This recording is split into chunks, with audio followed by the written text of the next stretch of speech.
Hey, very briefly, I guess, as a programming note or whatever, I will be on vacation from June 24th until just past the 4th of July. Brittany Page and I are going to Scotland for our birthdays, and I'll be gone. There will be a guest host for that very first week, and that will be announced very soon who that will be. I think you're going to be excited, and if you're not by the announcement, you should be, because it's going to be amazing. So I just wanted to alert you to that when you see a different face here, that it's not me having undergone radical cosmetic surgery. It's a guest host because we're on vacation. Let's talk about another lie. Last week, I talked about the New York Post, which is owned by Rupert Murdoch and the News Corp, Fox News' parent company. Also, they own the Wall Street Journal and I think Sky over in the UK and Australia. They own a bunch of different media. It's just a nightmare satellite network of conspiracy and conservatism. But their main goal leading into this presidential election is to lie as much and as brazenly as they can about the mental state of Joe Biden. And they're doing it clumsily and ham-fisted, not even delicate. I mean, it's not even like strategic. It's just blatant lies, because the skill needed to convince the electorate of a lie, you don't really need a skill anymore. You could be as clumsy with it as possible, because the conservative movement, the grouping of individuals who vote in a dedicated manner for Donald Trump, in a loyal manner to Donald Trump, they're very stupid. It's either that they don't know and they're convinced, they're easily bamboozled, or they want to believe the lie so badly that they're here for it. So first, I'm going to play the actual ending to a fundraiser held in LA with Jimmy Kimmel, and I'm sure it was a star-studded event. I didn't attend. I wasn't there, but there's video of the very end of it. And so rather than play their lie and then debunk the lie, we'll just show you the truth and then show the links to which they go to lie about Joe Biden and his cognition. So we'll just play the video here, and I'll just kind of react as it plays. It's obvious. It's at the end here. This is silent. There's music playing. There's applause. Joe Biden is interacting with the crowd before they leave. Him and President Obama waving around. You know, normal stuff, because it was a normal event. It's just the end. He's waving. Everything's normal. It's absolutely normal what you're witnessing. See you later. We're going to leave the stage, and they walk away. Nothing, absolutely nothing out of the ordinary from that moment. Absolutely nothing.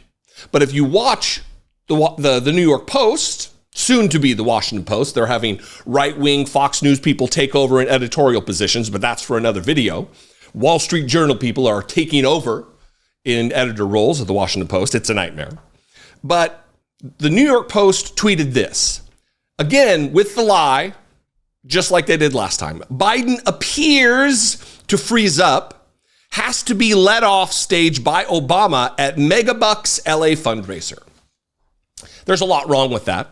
Biden appears, that's their wiggle room, that's their plausible deniability. We're just asking a question. We're just saying what it appeared to be. We're not saying anything definitively. It's lazy, first of all. It's lies, second of all. And then he has to be let off stage by Obama. He had to be let off. It's a lie. You just witnessed what took place. So here's the video they posted. You've watched the original. Here's what they posted.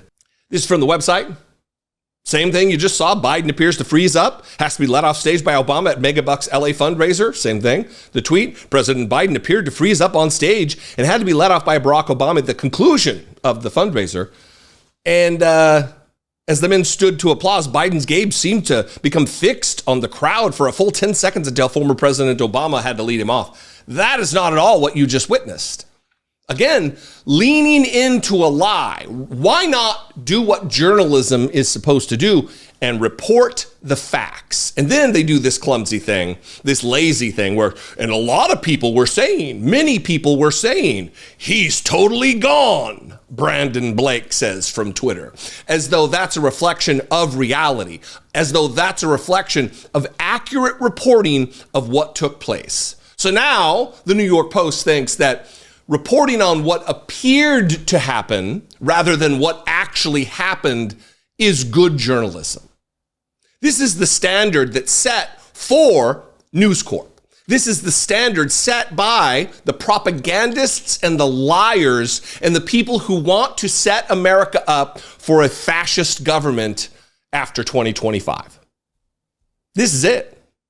They are unapologetic about it. They get called out. It wasn't just me who called them out for the first set of lies at the G7 with the parachutists.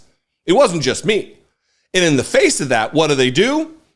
They don't issue a correction. They don't apologize for their lies. They double down. They do it again.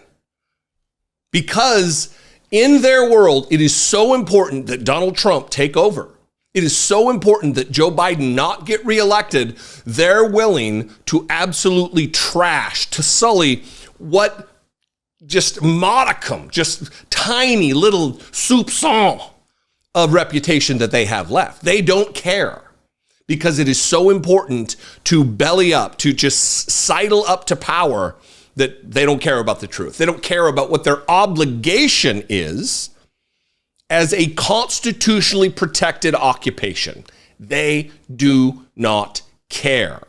And unfortunately, sadly enough, either does MAGA world. Republicans don't care either. I think largely, many of them, though, there's a wide percentage, a large percentage of Republicans and conservatives out there who tend to want to vote for Donald Trump, who don't care that it's not. They know that Joe Biden is fine, but they don't care. They'd rather that narrative be put forward as long as it serves to have Donald Trump reelected. They don't care that their entire political philosophy and ideology rests on a foundation of lies and misdirection and fascism. It's an oppressive, rights-stripping ideology, and they don't care, because it lines up with white Christian nationalism and their particular warped worldview and lack of adherence to reality.